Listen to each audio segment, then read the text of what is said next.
She finally made me realize. I know.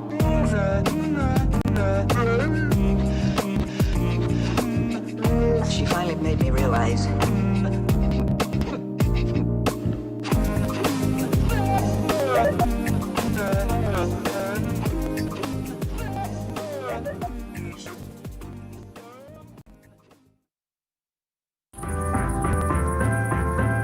Subject for today.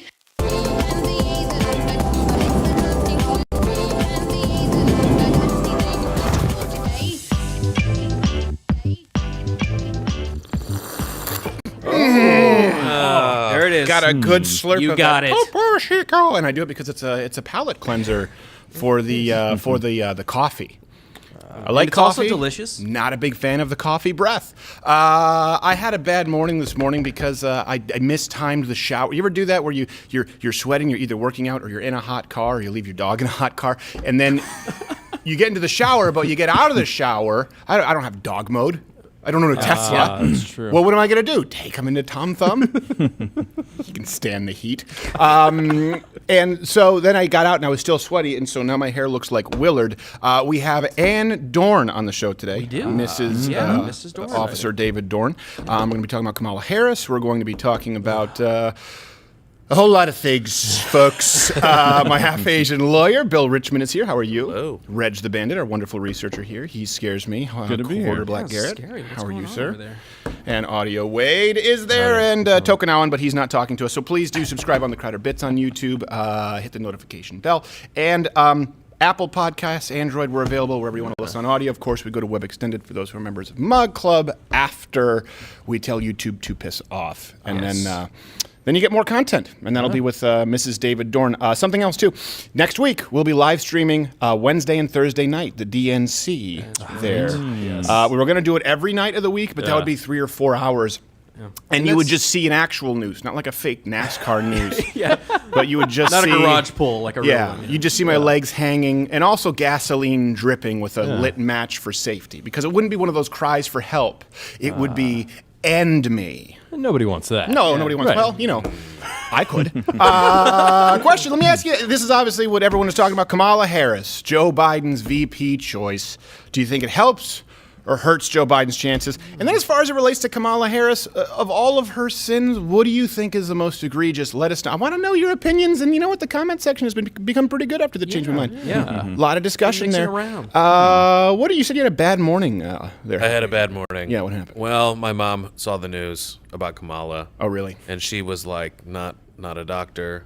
Mm-hmm. Went to a public school, and you weren't even the first half Asian to make it onto a national presidency or vice president. I mean, hey, you know what? She's South Asian. She is half Asian. Yeah. I'd say giving a bad name to half Asians, but we'll see how it bears out. You know, it's funny, but when you think Harris, you don't think half Asian. Yeah. That's true. But neither do I Yeah. with Richmond. Yeah, I was gonna say, Richmond. Is that just bringing? I had no noodles idea and you were lo half mein to Asian mind? until I first met you. I was like, oh. Okay. And I know, looking back, I know that he knew what was going on. He's like, What's that? I'm like, I don't know. Bill. William Richmond. Really leaning on the all white side there. the time. All the time. Okay. Well, first we have a lot of sponsors. We have to go to our sponsor before we talk about Kamala Harris. I believe today we have a special sponsor. Thank you very much to Toast. Tired of spreading butter on a regular piece of normal colored bread? Sick of sopping up your plate of eggs with a second plate of eggs? Well, now you don't have to with Toast. Toast is similar to bread, but worlds apart, because toast is the result of your bread being heated in a device, after which it emerges slightly darker. You can then use the toast as a side, accompaniment, or a meal all its own, enjoying its subtle but noticeably crunchier flavor that satisfies even plain bread's greatest critics. Go to toast.toast and enter promo code TOAST for 7% off your first order. That's toast.toast, promo code TOAST. If you order in the next 10 minutes, we'll include a discount on the Louder with Crowder proprietary browning bread box to help make your own toast at home. That's toast.toast, promo code TOAST to try it for yourself today. I don't want that sponsor anymore. Oh, I'm glad to have him on. Well, I think it's what I particularly don't like is the hipster with his ID card. Like he really is like for 6 toasts free. You know what's always bothered me about toast? What? If you leave toast out, it turns back into squishy bread. It does, but if you leave squishy bread. But if you leave bread out, it turns into toast. It gets hard. Yeah, but that's for the birds, ladies and gentlemen. You just let it stale. Apparently, birds like stale bread. Do you think birds all this time have been preferring moist bread?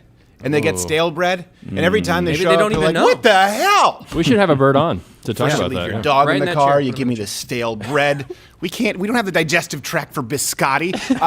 We're gonna go to Kamala, but first, before we talk about Kamala Harris, of course, the man who picked Kamala Harris, former vice president. That's a scary phrase. Joseph Biden. This week in Biden. Go, you know the thing. Poor kids are just as bright and just as talented as white kids. Wait, if you have a problem figuring out whether you're for me or Trump, then you ain't black. Ooh. Okay.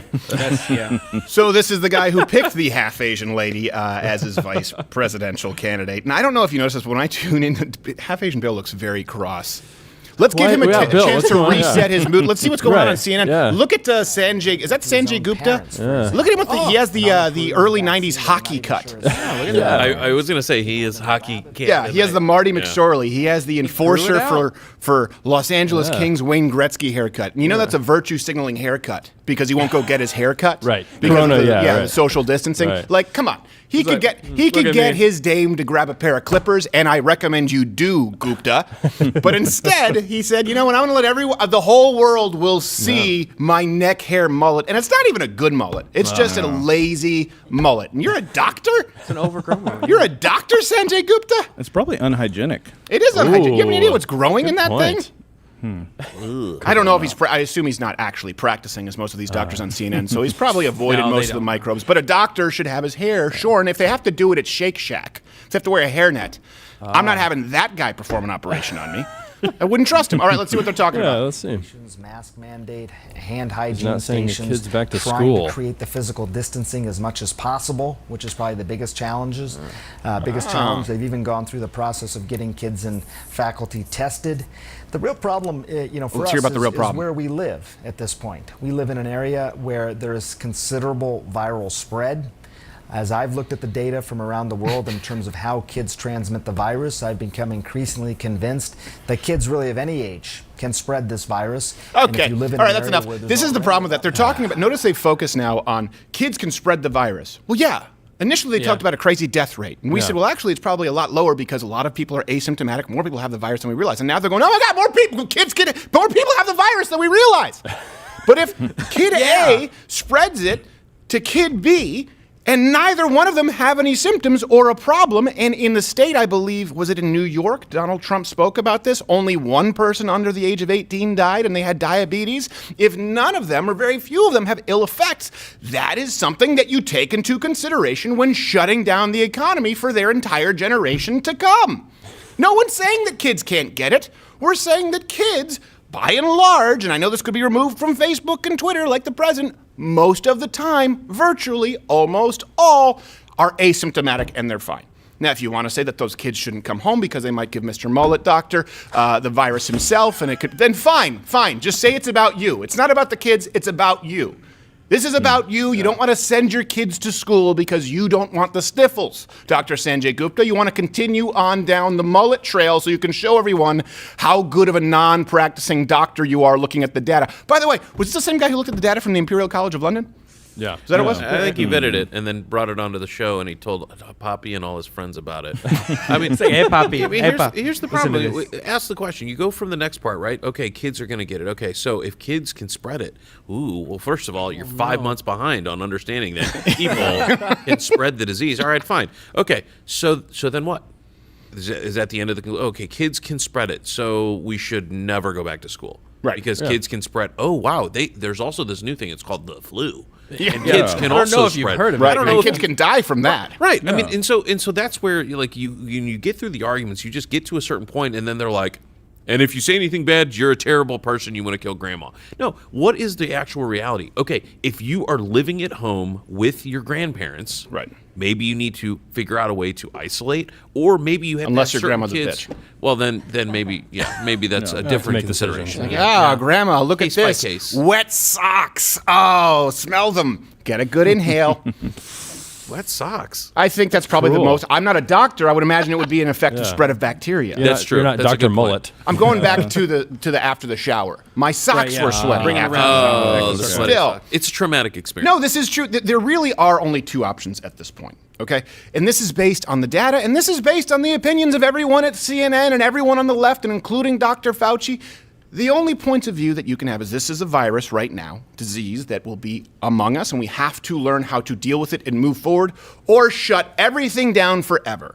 Because a temporary shutdown isn't going to stop. Once you open back up, it's still there. It's not entirely gone. You look at Sweden, they're mostly past it at this point. Who knows? They could have another blip. Seems that they may have reached some kind of immunity. We don't know. We thought herd immunity would be 70%. Seems it may be lower for this virus right now. It's a novel virus. We don't know a whole lot about it, but we do know the irreparable damage that we've done to the economy. So why are we not talking about this a bunch? Because what is there left to say? Okay, open up and let people live their lives, let people make a living, or shut down forever. I don't think you're a Nazi if you believe either. I just think that you're misinformed on the data, and you should probably shave your neck hairs. Yeah, and there is step no one. standard. Yeah, so it's like if the standard is nobody else is getting it, there are 0 cases, there are Right. 0 deaths. Is that when school can start back Yeah. up, when life Right. can start back up? Yeah, they don't You have can a stop wearing standard. Or when Mask. public school teachers stop being lazy pricks while claiming to be heroes. I'm sorry. I'm so tired of this. The New York teachers unions, they're dragging out You're killing caskets. us. They're dragging out caskets like they're the Undertaker in a coffin match in the mid-1990s with Jean-Pierre Lafitte. This is ridiculous. They're going out there saying, we don't want to go back in unsafe conditions and die. 3 months off isn't enough yet? Yeah. Listen, okay, how about this? We're all in this together. Are you guys taking a pay cut? Are teachers going to not be paid? Because this is something, if we're going to play identity politics, if we're going to separate everyone by race, gender, okay, well, gender, sex, they have to separate the two now, even though Yes. apparently it means the same thing on a government ID. They screwed that one up. But if we're going to separate everyone that way, there is a group of people here who are more harmed than other groups, and that is business owners. That is people who don't receive a paycheck as an employee, that is independent contractors. Teachers aren't affected by that. Most union members aren't affected by that. Most employees aren't affected by that. So if we're all in this together and we see all of these signs, well, no. Does it affect everybody equally, just like the virus itself? Does it affect children the same way it affects grandma? No. That's statistically verifiably false. Does this pandemic, shutting down of businesses, affect everyone equally? What are you giving up, public school teachers? Yeah. Yeah, and a lot of My times, yeah. sanity, because my students are my life. Well, then go back to them. No, Nazi, you're killing Nazi. us. I'm confused. Yeah. Peanuts. And most of the time, if people are losing their jobs, they're also losing their health plans. Right. They're losing their only means of actually paying for any kind of treatment. So so people are worse off with no jobs and the coronavirus. And But they, they're I can in hear both. leftists right now go, see, you just made an argument for socialized healthcare. No, you dick. We're talking about people being allowed to live their lives and be autonomous at this point. Yeah. So the solution, Make right, choices. if it's a total Right. shutdown, people lost their healthcare plan. Let's give people more healthcare plan. Let's give them universal basic income. Teachers don't want to go back. Let's give them an extra stipend because 3 months off isn't enough with an average salary of $70-something thousand a year plus bennies. It's just more money, more money, more money, more money. We've spent trillions of dollars. We don't have the money, and we're going to have less money because people aren't going to be able to pay taxes. So that's This why we is don't their talk about it plan. anymore. And you know what you never hear about are the number of teachers. You have to really dig, or you have to go actually talk to individuals, which is hard right now under the restrictions. When you talk to teachers who go, look, Look, I've always everyone knows that it's a petri dish. Like dealing with students. Certainly, there's more of a risk, and certain teachers may have a particular problem if they live with someone or if they themselves are particularly susceptible because they have a pre-existing condition. Right. But those are case-by-case basis, and these teachers are going, yeah, I absolutely want to go back to work. And you know what a lot of them say? The reason why they want to do it, these teachers who are not getting a voice right now, is because they want their students to learn. Because they know that the socialization, they know that the in-person teaching is what's needed, and they know that how are mom and dad going to go back to work? Yeah. Listen, if it's about the children, okay, if it really is, and I'm not saying that no teachers, of course, go in because they want to serve children. Of course, plenty of them do, but not everyone. And I would be willing to bet not the teachers who are out there dragging coffins down Fifth Avenue and aren't supporting a robust homeschooling system. If it's about the children, say, okay, shut down, and let's help support parents so that they can homeschool their children. Right. And then let's find out no, instead of just going, I don't want to go back. I don't want to work. And it's gonna play all day. I don't give a shit, okay? This is your job. You have to go back to your job. And if you're doing it for the children, then right now, do it for the children. If not, don't consider yourself a frontline hero. We had people getting into the trenches in D-Day, and you won't go back to teach children right now at a point where, again, we're talking about a 0.3% death rate, which, if I said this only a few months ago, banned because I would have been saying a death rate that is now accurate, but Dr. Sanjay Gupta was citing the Imperial College study, which he's a doctor. This is the thing. Trust the experts. All right, well, I don't know. Who's an expert? Dr. Mullet. He seems like an expert. Oh, he's citing that study. 2 million people dead. Seems to check out. I understand that there are people who are more knowledgeable and you need to trust experts. But at what point do you say, okay, all of the experts who we trusted got these predictions verifiably wrong? And the crazy militiamen hooligans who said it would be more comparable to the flu than the 3 to 7% death rate, they were right. So at a certain point, when experts cease to give expert advice, they cease to be valuable.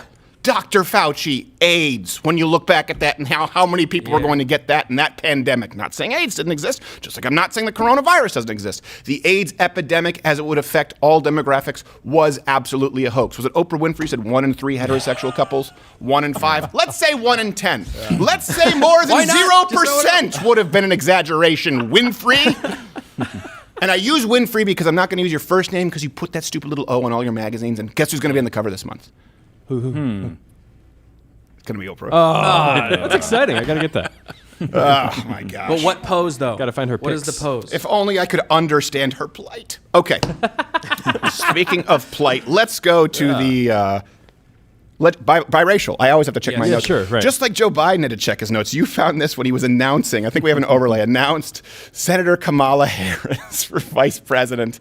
He had to have a script and a giant picture of her face. Can you see that? The only thing missing is a giant yellow, bring that back up, is a giant yellow arrow. It says, don't say Tulsi. There's so much going on in that picture. You know, you have... I can't quite make out. He's holding the phone upside down. He's talking to her on the phone. Is he talking to her on the phone and Zoom? I'm not exactly sure. He has a transcript. Even if you look at the little comic he has on his desk, I don't know if we have this. I think I sent it earlier, a zoomed in example of it. But whether or not you can see it, it's a Hagar the Horrible. Okay. And it's him saying, yelling at the heavens, "Why me?" And then this voice comes back and says, "Why not you?" Right. And so I really feel like that's a cry for help. Like, he's just like putting that on there, like, why me? Please not. Just that subtle, he's like, I don't know what to do. I can't really say that I have a problem because I can't speak right. Right. I'll just let Hagar the Horrible say it. And because of all the facelifts, he can't blink more. So he's just like, Right. kill me. I can't do it. Ah, poor guy. That's unfortunate. It's kind of like the plot of Memento at this point, almost. Yeah. You know, he's just trying to escape. Which, by the way, there's a special feature on that DVD of Memento where you can watch it backwards. It plays in chronological order. Nolan, you minx. All right, so let's get some facts as to why Kamala Harris is just the worst vice presidential candidate. No, Stephen. We're What? not going to talk about the facts because all that matters is that she is a POC. That's right. That's all we're hearing. That is a fact. Literally, It is a- identity, I do respect the identity, merits. Yes, no, absolutely. Well, let's go through the merits because here's the thing. When we talk about common ground, and I don't believe that you need to find common ground on a lie.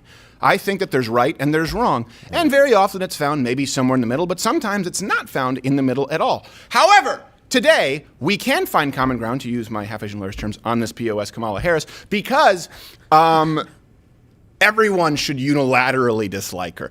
I will give you a reason as to why the left will despise her, or at least they should if they're being consistent right now with these riots/peaceful protests. And of course, the right should not be happy, or I don't think will be very happy. So the New York Times wrote that she was a pragmatic moderate. So that would seem like, oh, okay. Yeah. Oh, all right, Kamala Harris, she's a pragmatic moderate, and we'll get to her criminal justice history, which is really to the right of Rudy Giuliani, and maybe that's what they were doing to tip the scales. But on everything else, what do we have here?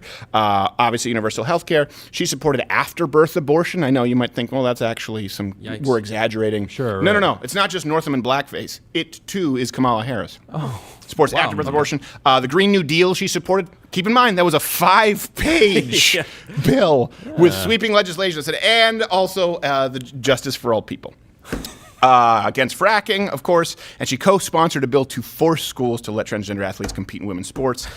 She was actually ranked from GovTrack the furthest left Democrat candidate that there is. Oh, wow. So that's one thing. They're going to try and say that she's moderate, which this is the beauty of the left today. They are stuck between a rock and a hard place, right? If someone says, well, actually, she's pretty moderate, they go, we don't want it. So they were saying yesterday, right, before Joe Biden announced it, they said, if you do not bring in a POS candidate, then you are going to lose the POC. Yikes.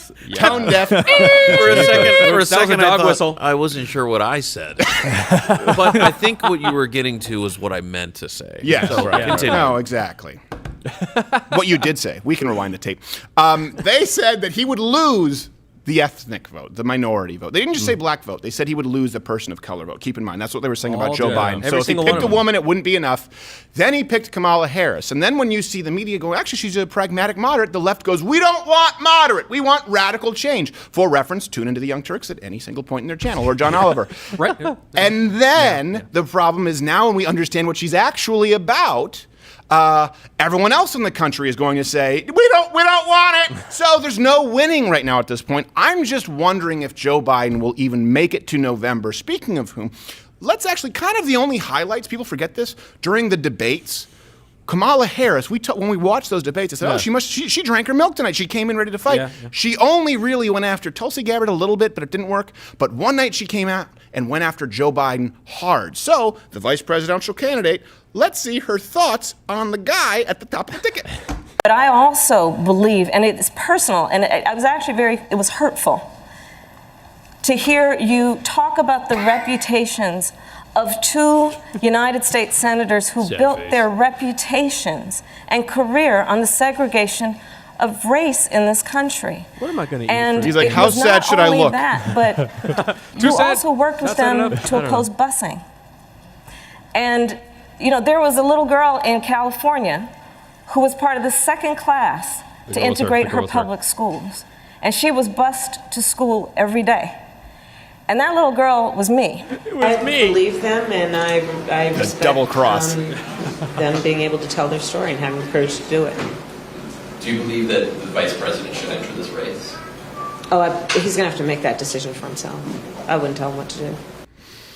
Well, you might want to think about trying. At this point, you might want to stick your oar in there, sweetheart. Just pull one from the Jamaican plantation where your ancestors owned slaves. We'll get to that in a second. They tried to rowboat away. They're like, oh, son of a bitch, it's the Harrises. Go. Jump in the sled. So basically, she thinks that there's a difference between just saying, I don't agree with this person's policies, and now running on the ticket with someone who you basically said, I believe the women who've accused him of sexual assault, and he supported segregation. This is my guy. Yeah. It's like, you know what? I'm going to be on the ticket with a rapist Jim Crow. That's my guy. By her own words. How does she do this? At least Donald Trump had the foresight at this point, even though he needed to kind of unify the party. It was just him and Ted Cruz left. You know that was an option for vice president. Right? But he said, I think it might be a sore spot that I said his dad killed JFK and called his wife a pig. Let's put him in a cabinet position, and I'll pick someone else. I don't want the friction. Once you say his dad killed JFK, I didn't say this, what people told me. There's no coming back from that. So now we have Kamala Harris and Joe Biden. What is that room going to be like? I don't think it's a problem. You really don't? No, I really don't, because Biden doesn't remember any of it. They literally were like, no. That was Kenny Harris. Totally. Well, good enough for me. Yeah, he probably didn't even say that. He just went back to playing Angry Birds. Listen, we don't have time for this because we got to make sure we win the caucus in Iowa. Oh. I think he's that far off. That's the thing. Like, you go back to Dan Quayle and George W. Bush, like he choked on a pretzel, which was hilarious. That can happen to the best of us. Not forgetting where you are and naming trips that you made with people you never met in places that don't even exist. It really is a different level. He's a creative guy. Yeah. Good stories, though. And I have a theory on that. Yeah, he tells his tall tales. Yeah. I have a conspiracy that I'm going to get to in a second. I want to see if anyone else here agrees. But first, do hit the notification bell if you're on YouTube, because the subscriptions don't mean a whole lot anymore, and you find out exactly when the stream is, which is, of course, Monday through Thursday. Every morning, and we'll be doing the live streams as we have Democratic convention, town halls, not debate, so it'll likely be Anderson Cooper talking with a bunch of people who grew up from a school shooting from 6 years ago, and they'll just somehow tie that into the presidency. But we'll be here to stream it anyway. Down with the NRA! That's the quality of programming you can expect here. Here's another fast fact. Well, it's not really a fast fact. It's just a fact. She is the descendant of slave owners, Kamala Harris. Now, here's the thing. That's awkward. Well, it is awkward. Now, I remember asking Reg this morning, I said, can we verify this? And I went to Snopes, and Snopes, they really want to say false, though. Yeah. And they said unverified. Well, do you think they would apply that same standard to someone else if it was, let's say, Donald Trump's father wrote in 2018 an op-ed bragging that he was a slave owner? I have a quote right here. "My roots go back within my lifetime to my paternal grandmother, Miss Christina Brown, descendant of Hamilton Brown, who is on record as plantation and slave owner and founder of Brownstown." That's almost as bad as white settlement. Yes. Which is an actual city. He was out there bragging about it, the dad about slavery. So can we verify it? Not exactly, but we know that Kamala Harris hasn't denied it. And even Snopes is like, your guess is as good as mine? Well, I don't know. Is your guess as good as her dad's? I'm willing to bet he did a 23andMe. Ancestry.com? So he's proud of He's that. proud of He it. loves it. He's like, think about this for a second. When they accuse people of being tone deaf because you're white, man, a black man from Jamaica, wow, bragging about a town named after his slave owner in a plantation. I mean, you just think he, like, someone might have told. Did he have anyone proofread this? Like, you know what? Hey, you know what, Mr. Harris, you might want to. I highlighted some portions in red. That's the best part about the subservience and I worked so hard on that. That's what we want. Also, I did the Tanqueray commercial. Let's just not do that because they no longer want to be associated with this. So here is something that is important to me while we look at everything through the lens of identity politics. Kamala Harris, obviously, she's a wealthy person. She was raised, Jamaica, right? Slave owner, that's the ancestry. So are we going to argue that Kamala Harris, coming here to the United States, has faced the same kind of discrimination or systemic racism that African Americans are claiming is an experience today? And here's also the problem with that. Let's take it a step further, because they say you have white privilege, you have, well, really Asian privilege now, too. That's a thing because of Harvard and Brown. And just because we're better. Yeah, that is true. I mean, yes. It's genetics. Everyone gets uncomfortable when you say genetics and you talk about how Asians are better, but they are. They do better, right? I mean, they're taking over a bunch of the economy. And there's like 19 billion of them. I don't know why, but your people are fertile, Bill. You look at them wrong, they get pregnant. So you want to say that a lady who came from Jamaica, the descendant of slave owners, has it worse off than, let's say, someone from West Virginia who is not the descendant of slave owners, who was raised in poverty? You know what? I'll use myself as a very specific example, because we assume that all white Americans are the beneficiaries of slavery, right, to some degree or another, and that black people today in 2020, are somehow still feeling those systemic effects, and that may be true in some scenarios. In my case, I was raised in Montreal, Canada. So on my dad's lineage, I don't know exactly if there were any slave owners. Don't think there were, because we go all the way back on my dad's side to French people, Jacques Cartier, who discovered Canada. On my mom's side, absolutely not. So I was raised in French Canada as an English-speaking Canadian. Look up the language police and the language laws in Quebec. I couldn't open up a diner, Stevens apostrophe diner, because I would be against the laws because it was written in English. I had to go to all French schools until the 4th grade. They thought I might be retarded. Turns out, when they switched me over to an English school, I was still retarded. But the point remains. But you were with your people. I was, well, let's be careful, especially with bridge genetics and people. We're talking about French Canadians. English speaking, yeah. So I was raised in a family where my parents shopped at Goodwill, Salvation Army. None of us benefited from slavery in any way. And I was in a province, in a country, this is the problem with multiculturalism, where there was known systemic legal discrimination against people who were English speakers, regardless as to whether they were born in Quebec or not. You could be born in Quebec, your parents could be English and born in Quebec, yet you still faced systemic discrimination. Then I moved to the United States, lived in an 82 Datsun, and finally we have this show here. And you know what? I wouldn't say dreams come true, but good enough. Yeah. And you're still retarded. And Kamala, okay. yeah, exactly. I'm on the spectrum, and so I want to be an inspiration to people out there who need a weighted blanket in thunderstorms. Look, this could all be yours.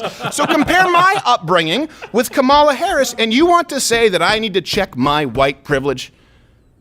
You're talking about direct descendants of slavery, and they brag about it. This is the problem that happens, and this is why you're going to see more racism in the United States, and I'm really scared about it. I really am genuinely frightened that you're going to see a lot of young Americans in a similar scenario, people who have not seen a leg up, who have been told that they need to be guilted, that they need to be silent, sit down, shut up and listen, then they're browbeaten, and then someone like Kamala Harris comes in and talks about how hard she has it when there is verifiable proof that she benefited from slavery.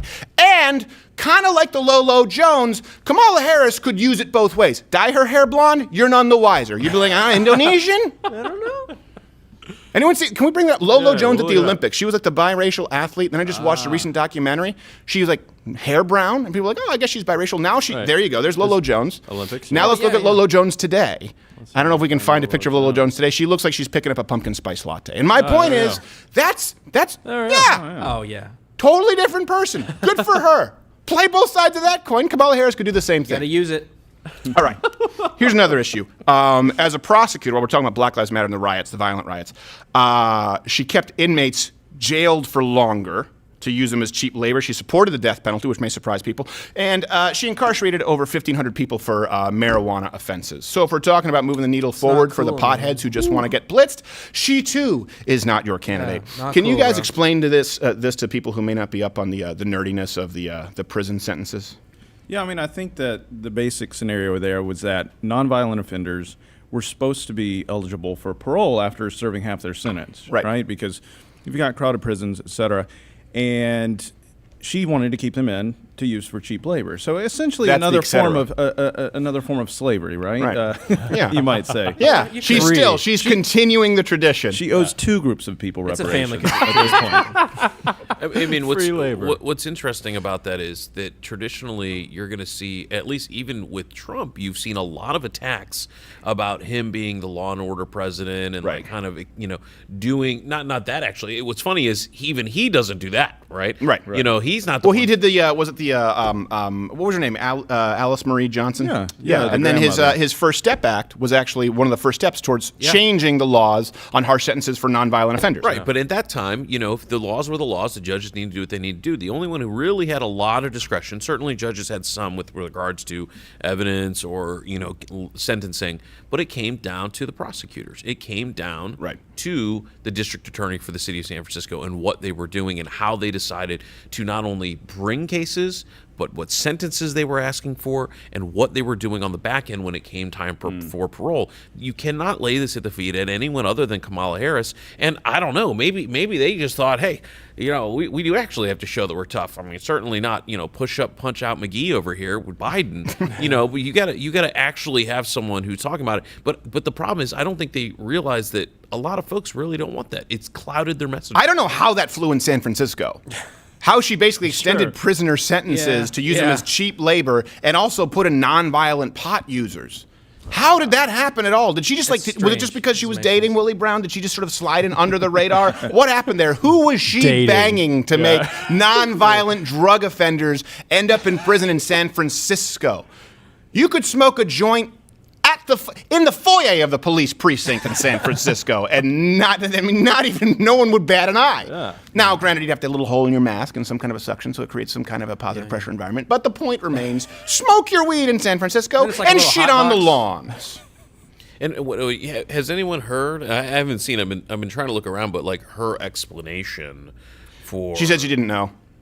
That was her explanation, basically. She didn't know. With that one? Yeah, she's still with that one. Yeah. Whoops. No, I know. Whoopsie. I had no idea. I had no idea. Just like I had no idea that I owe reparations to the guy who was locked up for a baggie of weed, as well as the ambassador for Red Stripe. I didn't know that I had harmed these many people, even though it was written about in national op-eds from my dad. Hey, by the way, Dad, if you're listening, shut up, please. Stop talking. I think you know what we should just go. We should go on a track record question. Right. And if you don't know what's going on, for keeping people in prison in your small one-city legal department, what we should definitely do is just let you be in charge of the country. Yeah, exactly. Yeah. Who would have ever thought that the biracial, black, Asian, American, POS, to use Bill's terms, Kamala Harris would be running, right? She would be the lady who was locking up nonviolent black offenders and extending their sentences, running against Donald Trump, who actually commuted sentences and introduced legislation that eases penalties on nonviolent drug offenders, despite the fact that he's a teetotaler. Who would have thought that the most moderate Democrat that we have, according to the New York Times, actually is to the right of Attila the Hun when it comes to criminal justice? Though, of course, she's changed that now because she listened to some Tupac at a time before he was born. Right. And you smoked a little weed. Don't forget about that. Yeah, I smoked a little weed. Really? Was it rolled by a slave? No, that's called a prison worker. Yeah, it's a prison. Well, that is probably the most the lack of self-awareness for her to talk about it and clearly what was a lie, but to even lie about doing something that is the same type of offense of the people she was making serve additional time beyond what they were normally serving. Now again, she didn't create the laws, right? No. So the laws were what the laws were, but she was the one that had a power to make a difference. And so when even folks on the left, like you're going, let's think about this. Let's look past the color rainbow and figure out, what about the merits? Right. And the thing, I know I'm so pissed about this, and I'll shut up after this point. No, I don't want you to shut up. But whenever you get a candidate of color from the right, they never want to talk about it. No. It's just, whether it's Bobby Jindal when he was in Louisiana or Herman Cain or any of it goes from either Ben you're an Uncle Carson. Tom, right, Ben Carson. It's either you're Uncle Tom or, suddenly everyone's colorblind. Yeah. No. Well, we can look past just the race. Let's talk about what he actually said. Right. And if we're going to list accomplishments, because I do understand that there obviously can be landmarks, with black people. Okay, when you look at Robinson, number 43, you're like, okay, the first black person. Before that, they were watching all white people. Do you have any idea how boring it must have been to watch sports when it was all white people? Think about that. All of a sudden, the world records were just shattered. Yeah. It wasn't even close. Any sport that involved fast twitch muscle fibers, it was like, I don't know, we thought Babe Ruth was the guy. Have you seen what happened? That guy was spitting out beech nut and then going out there and hitting homers, and he wouldn't even be able to hit a strike. So anyway, that's the point. There are landmarks. I understand it. The first black president. I would agree. And I even thought when that happened, the one good thing to maybe come from Barack Obama, socialism notwithstanding, is, first black president, maybe we'll have some healing. So I think there's some validity to saying the first exact black opposite president happened. Right, the exact opposite happened. It was under Barack Obama that we ended up with Black Lives Matter and more racial divide than ever before, and that's what actually caused Donald Trump to ascend to office. But you're still trying the same playbook. Hope you like 2020. And what is remarkable to me is everything on CNN or the radio, NPR this morning, marking history, the first person of color to be nominated as a female vice presidential candidate. No, sorry, the first female of color nominated for vice president. We had a black president. We had a black president, okay? A half-black VP. By the way, we've already had female VPs nominated. We had a female nominated for the presidency. Half-black female nominee. Okay, you're going to put that up as though it's more history-making than the black guy. And by the way, not kind of black. We're not playing for the B team. He wasn't a bench warmer. You're talking about the guy who was raised in Detroit to a single mother household, tried to stab her but hit her belt buckle, and was the first man to separate conjoined twins at the brain. And you can shimmy black in there. The first black man to separate conjoined twins at the brain. We just skimmed two at the past same it time. because she has a vagina and a little more melanin, which, to quote Nick Cannon, gives her a soul. Yeah. I don't know if you know this. get All that of us end compassion up in from the never-ending purgatory unless we're black, according to Nick Cannon. My point is, if we're going to talk about historical landmarks, it does need to be applied equally. And yes, Herman Cain, of course, Condoleezza Rice, Colin Powell, but to me, Dr. Ben Carson is really the perfect example. And of course, Officer David Dorn, when we talk about him, he's not the first, but I think he's a great example of what people should look to during these times. When we talk about examples for people, and if we're going to be looking at everyone through the prism of race, which is what we're doing with Kamala Harris, we're seeing this right now. It's woman, it's vagina and race. It's vagina and racial genetics. It's vagina and ethnic makeup. That's all that matters right now in the vice presidential pick. She didn't make it far in the primaries. Yeah. It's not like he picked the most capable here. She proved verifiably that no one liked her. Yeah, but as soon as you look past the woman of color thing, you have to start finding all the horrible things about her. And so they don't want you to see past No, that. exactly. So, yeah, the man behind the curtain, Wizard of Oz, in her case, it would just be a slave. Like, I work harder! I'll make faster! I said, Kamala, free me. That's what they mutter to themselves. No, free me, free you. No, you dumb. That's a whole different It's just, oh my God, I cannot believe that her dad bragged about owning slaves, and Snopes is like, I don't know, this one's up in the air. I don't know, did you ask him? Snopes, did you make a phone call? For crying out loud, you should have him on speed dial. Okay, here's another one. We're talking about criminal justice. It's just the attitude that she has, in case you're thinking, well, this could be taken out of context. Maybe she actually really is about criminal justice reform and about being more lenient, about being more compassionate. Here we have a clip, thank you, Rich, for finding this, where she laughed about prosecuting the parents of children who committed truancy violations, meaning they were skipping class. So I decided I was going to start prosecuting parents for truancy. She's so happy with herself. This was a little controversial. Like she invented the light bulb. And frankly, my staff went bananas. They were very concerned. We sent it out. Because it's a horrible idea. A friend of mine actually She called went me and bananas, said, Kamala, yeah. my wife got the letter. She freaked out. She brought all the kids into the living room, held up the letter, said, if you don't go to school, Kamala's going to put you and me in jail. Yes, we achieved intended effect. Yeah, you did. You scared people with the arm of the law that you had no authority to wield. You crazy wench. And she's talking like it's a pop-up book. Like, we were saying that if the kids didn't listen to their parents, we were going to put them in the clink as though it was on par with grand larceny. Can someone get me more sherry? No, you crazy bitch! Whoa. Didn't read the room. So I had this wacky idea. Let's jail the parents. If I was that parent, I'd be like, gather around, kids, look at this. We're not going to school anymore. And by the way, this is something too, because if we're talking about how laws disproportionately affect people of color, well, let's talk about the idea that, of course, disproportionately, you have a kid in Detroit, for example, black child in Detroit, black teenager in Detroit, has more chance of ending up in prison than graduating high school once they enter into school.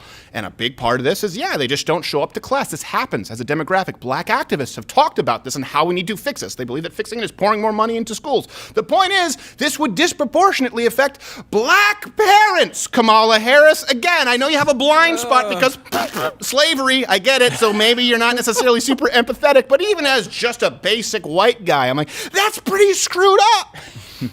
Think about that for a second. The parents, and how many inadvertent ass beatings do you think that this led to from black mothers with kids who they found skipping class just because, they didn't want to get hit on a 3-strike policy? Don't you ever, Mom, it was a science fair. I didn't think I needed to go. The kid makes a volcano, tosses together some vinegar and baking soda. I get it. I went to go to Mickey D's for a coffee. But don't you ever, Kamala? Shh. Kamala ruins everything. That's the point here. So I think it is inconsistent in a way, right? That she's doing this, but I also think it reveals something that we all know deep down to be true, that leftists, when they are in power, they don't mind using that power to make people do stuff. Right. And so in that way, it does make perfect sense that, she also had the record of going after David Delayden, remember, with Planned Parenthood and selling the baby parts. And she went after him, just threw the book at him, or her administration or whatever. And obviously, who knows how much money Planned Parenthood is giving to her campaign, right? And so I think it's naive to think like that once these people are in power, they won't use the police force or whatever they have at that point, social workers, to come cart you off and make you do whatever they want to do. Course. So I think it is inconsistent in a way, but it also just sort of shows their hand that they're not really against using their political power. She wanted to charge parents for the same reason that in New York they wanted to ban big gulps. They think that's a legitimate role of government. And listen, I think, I mean, I don't even, has anyone seen a truancy officer? I haven't seen a truancy officer since the Untouchables. Are those still things? I don't know. I mean, probably somewhere. I mean, but maybe schools have them, or certainly there's officers that maybe like their job at the lowest. You didn't even get traffic duty, right? You didn't even get a car. You got to walk around and find kids behind the 7-Eleven. Feels like a very Mayberry thing to be checking up on. Right. Did you go to school? Absolutely. Which, by the way, I mean, go ahead, Bill. And no, I was going to say, I mean, that is the question, though, is this indicative of how she intends to use her power? When given a little bit of power, she chooses to create her own definition of what can be punished. She decides to start inflicting that punishment on parents who would, I think it's pretty hard to make your kid go to school when you're in jail. Right. Or you're in court, or you're having to work extra shifts because you have to pay for the fine that you got from Laffy Taffy, freaking Kamala, who just. I think he was looking for an insult, and I was like, whatever I say is going to get me in trouble. Let's write that one down. Yeah. Could you see me pulling that? Yeah, That's okay. snappy, Bill. Payday O. Henry Snickers bitch. Snark Doodles. Mars Bar POS VP candidate. You got me thinking Mayberry. That's why. But then the idea of extending the nonviolent offenders and how they're doing it for marijuana charges. Again, that is the idea of now if she's in power, let's multiply that by 1,000-fold. What are the types of policies that she will put on individuals when she's allowed to? And again, based on her own warped view of what's right or wrong. And that view was shaped by a family that owned slaves in Jamaica. But here's one thing I will say: this is something that you may have seen a while ago. We're just gonna have to scrap the second story today because we'll have Ann Dorn on in a little bit. But first, to introduce you, we don't have these problems. I recognize this as. Young white truancy. Of course, people talk about the police statistics. And for those who don't know, we hope that you enjoy this installment, accurate to reality, of White Privilege Boys. And now for the adventures of the White Privilege Boy. All right there now, Timmy. I know you're a teenager, but if I've told you once, I've told you 1,000 times. You can't park your vehicle faced into oncoming traffic. Come on, let's move. Well, gee, officer, I'm sure sorry. Can I just go back to my car? No, I want you to follow my instructions. Either get down on the ground or follow me away from the vehicle. But, officer, can't I just get my PCP? No, well, usually I'd say no, but you can make it quick. Come on, get on out of here, you white rascal. Oh, boy, I'm in a free base. Oh, those boys. What pickle will they find themselves in next? Stay tuned for next week's installment of Adventures of the White Privilege Boys. Retired St. Louis Police Captain David Dorn. Dorn was shot and killed by a looter earlier this week in North St. Louis. This was a great cop. Great cops do exist. And this is one of them. Black lives have to matter to us first. So until then, we're going to keep on having these instances of stupid killings and stuff like that. My uncle didn't deserve to die like that.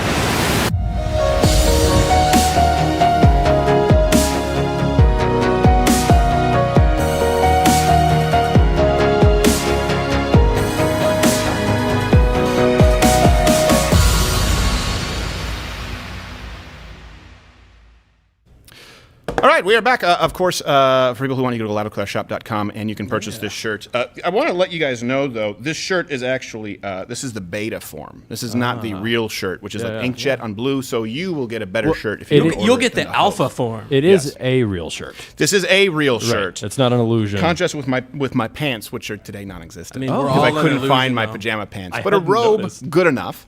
And we'll be having on here in a couple of moments, we're trying to connect with Miss Ann Dorn, of course.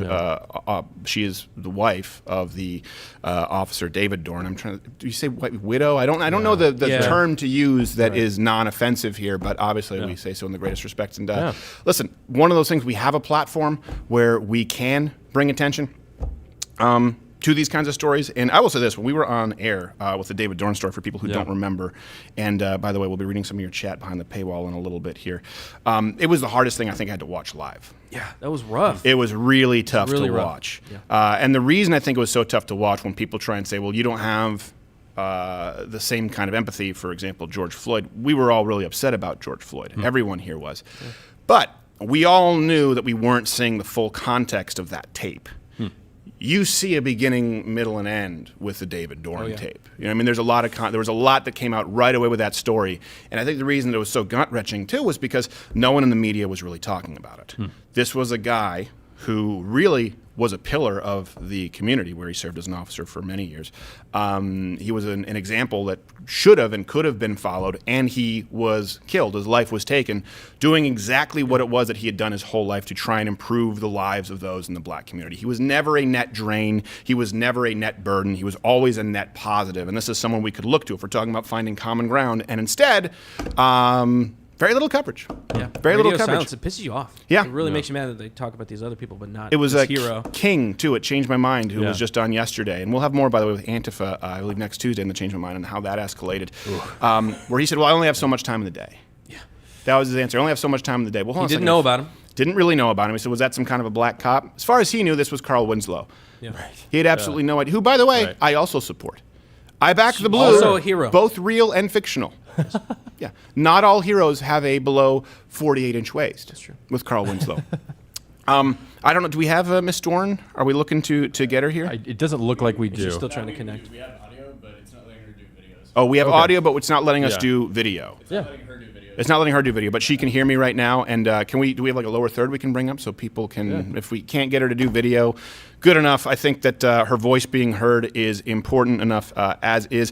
Miss Ann Dorn, are you there? Can you hear me? Just make sure. Miss Ann Dorn, are you there? Can you hear me? Oh, I don't believe she can. She hear you guys? No. We're not seeing any indication there. No. She can hear us, but we can't hear her. All right, let's grab Bill and Reg. Let's bring them back in here because right now I don't know if I want to go to story number 2 and then go back to Ann Dorn. Sure. But I'm really looking forward to having her on. So I do want to have her on a little bit. Just let me know when we have the connection. I don't know what's going on with this damn Apple TV. Yeah. Bill, Reg, get back in here. Somebody help me. So. Here's another story that we have before we bring on Dorn, and just let me know when we do have her available. There was another murder that happened that you may not have heard about yesterday. This one makes me mad. Yeah, this one is so mad. this one is a piss off. Since everything is being seen through the prism of race and through the prism of guilt and vilification with officers out there, and the idea, of course, that they're out hunting young black males and that there are no ramifications for people. There are no ramifications for white people, right, who kill black people. That's what we're often hearing right now, particularly white officers. Right? We do know, we'll talk about this a little bit more, obviously, the interracial crime is something that needs to be discussed. And it needs to be discussed honestly and accurately, and that means looking at the data. And the data is pretty clear that black Americans right now are 10 times more likely to commit violence against white Americans than vice versa. You just don't know the names of those victims. Well, here's another one that you may be surprised to learn about, and there's nothing graphic here, so I don't need to warn you, but I believe his name was it Cannon Hinnant? How is the last name pronounced? It says it in the video. A 5-year-old in North Carolina who was shot riding his bike in his front yard, and then his neighbor, Darius Sessoms, shot this kid in the head. I believe we have a clip from the local news affiliate. 5-year-old Cannon Hinnant loved to ride his bike and loved animals. His mother tells us he was always smiling and loved his family. Now the family is preparing for his funeral. Police say 25-year-old Darius Sessoms, a neighbor, shot the child, and it was not an accident. The reason is still unclear. Police believe the suspect took off in this black Toyota Corolla without a front bumper. Cannon's family was too distraught to talk on camera. They just hope the killer is brought to justice. So I want to be clear, the motive from the killer right now is still not necessarily entirely clear. There's a GoFundMe that was started by, I believe, a family member. Have we confirmed that? I think it is confirmed, who says that the boy did ride into this man's yard. And earlier not in really that, they said that he came over, the killer came over to their house the day before. So Right. they knew each other, and it's like... Now, did he come over to complain about horrible. the kid riding his bicycle? I don't know. They said for dinner. They said for dinner. Yeah. For dinner. Yeah.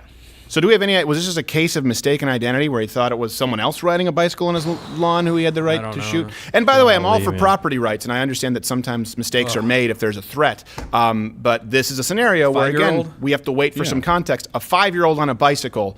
I don't know how you make that mistake. I can't think of a context where that makes sense. No, I can't think of a context where it makes sense. And the police right now haven't thought of a context where that makes sense. Because at this point, I believe that actually there are charges that have been brought. And you were the one who found this story, Reg, right? Yeah, no, I just saw it floating around Twitter, and you just think the bizarre thing about it is it's not being reported on by any major outlets. Right. MSNBC, ABC, I think we actually have an overlay there for people to see. We have MSNBC, CNN, NBC, Washington Post, ABC, when this story had happened, and not a single one covered it. Yeah, we went through and just, I checked them this morning just to see if anyone had covered it, and just nothing. Right. So, I mean, you just think if the races were reversed, the headline, 5-year-old black boy riding his bike, playing with his sisters, and his white neighbor comes out and shoots him in the head, it would be all we would hear about for months. Right. And there would be no wait for a context or anything. Right, no, exactly. Even if charges were brought, by the way. That's when I was saying it doesn't really matter because there were charges brought against Officer Chauvin pretty damn quickly. And then they upped the charges, and it still wasn't enough. And in this case, we're just seeing it reversed. And it really is remarkable that you're not seeing this story anywhere. I'm not saying it's indicative of all crime going on in this country, but when you look at this and the media is not covering this, let me ask you, have you ever heard the media, when they talk about officers, right, police officers and police brutality, have they ever told you that you're actually more likely to be shot by a cop if you're white? Have they ever told you that there's a higher percentage of police officers who are minority than the general population? Have they ever told you that more likely to use force against a minority perpetrator is a minority officer? Have they ever told you that there's a 10 times the rate of black on white crime versus white on black crime? Have they ever told you that the #1 cause of death for young black men under the age of 44 is homicide? Have they ever told you that an officer is 18 times more likely to be shot by a young black male than vice versa? Now, you can look at this through the prism of race and melanin, as someone like Nick Cannon does, which basically is just a form of genetic supremacy, or you can look at this and say, there is something very broken right now in our culture with broken people, black and white. Now, it is black and white. People are broken, but people are broken in different ways in different communities. And we've talked about that with a 70% fatherless household right now in black American households. That's a real problem. And it manifests itself in ways that unfortunately, there are real consequences, and we're not focusing on the real consequences because people are shouting the loudest. How do we know that they're shouting the loudest? Because they're robbing Tesla dealerships and burning down police precincts. It doesn't mean that what they are saying is right. Now, it doesn't mean that this story is something that should inspire you to go out and only care about this story. That's not what I'm saying at all. But what I am saying is this is a story that wasn't covered because of political expediency from the media, and statistically, you need to understand that this is far more likely than happening when the roles are reversed. But when the roles are reversed, that's all you hear about. And that's why I think it's important for every American out there to assume that there is no unbiased journalism, to assume that you're getting a spin. And you have to do your due diligence because how does no one? I mean, this is freaking catnip for fear-mongering media. Well, yeah, and I think that's the thing that's so disturbing is you think there's no argument that this isn't newsworthy. I mean, I have not heard any story like this in recent memory of a child being shot in their front yard, in front of their siblings. But and again, we don't know the motive. The guy could be schizophrenic. He could have mental problems or have some problem that has certainly to do with race. I certainly don't think it's I don't think it's racially motivated. I think it's a tragedy. It's just a tragedy that's not covered equally. But where the race comes in is that there was conversations apparently at these news outlets that said don't cover this because of the race. Right? Like, that's the only explanation is that there were some conversations had at ABC, MSNBC, CNN, NBC, so on and so forth that there was, for some reason, don't cover this story because it doesn't further our narrative. And I think there were similar conversations, or certainly it would seem that way if you run those searches in those same major outlets with our next guest in the story, of course, Officer David Dorn. You can go to ladderwithcrowdershop.com and purchase this shirt. All proceeds will go to the family affected. I believe we have her on. Miss Ann Dorn, can you hear me? I can. Well, thank you so much for being here. I appreciate you making the time. And what do you for Mrs. Ann Dorn, Miss Dorn, Ann? It's one of obviously this is a sensitive subject, and you're on under circumstances that I wish were different, and I get intensely uncomfortable. I'm sorry, I had an echo. I couldn't hear you very well. That's okay. It was just me making nonsensical statements. I'll go with Miss Dorn, Mrs. Dorn. listen, for people who may not know this story, we were just talking about the media, what they cover, what they don't cover. And for people who've watched this stream, we did show a portion of the video of your husband, your late husband, an American hero. And it was one of the hardest things that I ever had watched on air. We actually had to cut to someone else. I had to kind of gather myself. But unfortunately, a lot of people out there, and we just found this out last week by the Black Lives Matter activists with whom we spoke on the street in Austin, they weren't familiar with this story at all. Could you sort of brief people, for those who aren't in the know, which unfortunately is too many? The night of June 2nd, my husband was helping a friend, as he always does, and he was answering an alarm call, which he's done numerous times before without any problems. And during that call, he was shot by a looter. Unfortunately, was killed. Yeah, and that's the short end of it. I think people should know that your husband, Officer David Dorn, he was a part of the St. Louis PD for how many? Was it 30-something years? He spent 38 years with the St. Louis Metropolitan Police Department. He retired as a captain. Right, and you yourself as well, if I'm not mistaken, you're a sergeant? I'm a sergeant, yes. Okay. 27 years. 27 years. So both police officers, and we'll get into kind of the Explorers program, which you did with young people interested in law enforcement. And I want to make sure that people know there is going to be, before we move on, a peace march on August 29th in downtown St. Louis that I believe you're a part of, correct? Correct. Yes. Okay. Yes, correct. On the 29th at 10 a.m. And what do you intend to accomplish with this peace march right now? Because obviously there are plenty of marches, or as people in the media would say, peaceful protests going on across the country. It almost sounds like, well, why do we need another peaceful march? It's almost as though there's a contrast with what's actually going on right now. I'm trying to bring all walks of life together. Everyone on both sides of the debate, the good and the bad, the right and the wrong, everybody has their own opinions. But I want to start the conversation. I want to start the healing process. I've worked with kids. I worked with youth for 27 years. And I want us to reach out to them. And I want to figure out, how do we heal the community? How do we start? We have to start at home first and figure out what's broken. And I want to figure out, like I said, I want to figure out what's broken so we can try and heal. Yeah. And try and bring some peace back to the community. Well, I think Sorry, I know there is a little bit of an echo, so I apologize if I interrupt. I'm also interrupting myself right now. So we're both the victim of my blabbermouth. Let me ask you this, because right now, obviously, the narrative is that what is broken is the police force and that they are targeting young black Americans in record numbers right now. That's why we have the Black Lives Matter protest. That's what people believe, true or not. I think a lot of people aren't aware that there's a higher percentage of police officers who are minorities than the general population. And unfortunately, they often get the worst. They get the brunt of it because sometimes they're seen as traitors, or they're seen as Uncle Tom. This has happened a lot. My dad was raised in Detroit. He was there during the Detroit riots. He had a friend who had a father who was a black officer. He had to go home in unmarked cars back then. Considering how it's almost, they are unsung heroes, and often black officers aren't given the credit that they deserve, why would someone like your husband, David Dorn, go into, what inspired him to go into what is unfortunately often a thankless role? He just loved helping the community. He's always been a giving spirit. He's always been a godly man. Whatever he could do to help somebody is what led him in that direction. His father was a reserve officer years and years ago, when very few blacks were even on the department and allowed to be on the department. So I think having his father as a reserve officer really inspired him to follow in his footsteps. Well, yeah, and that's interesting that he wanted to serve his community, he wanted to help people, and he saw becoming a police officer as a way to do that. And I'd like to continue on that. Ann Dorn, if you can hold for 1 second. Right now we are going to cut this feed on YouTube because for some reason they give us problems. So YouTube, you can take a hike. We're going to continue on Mug Club in just a second.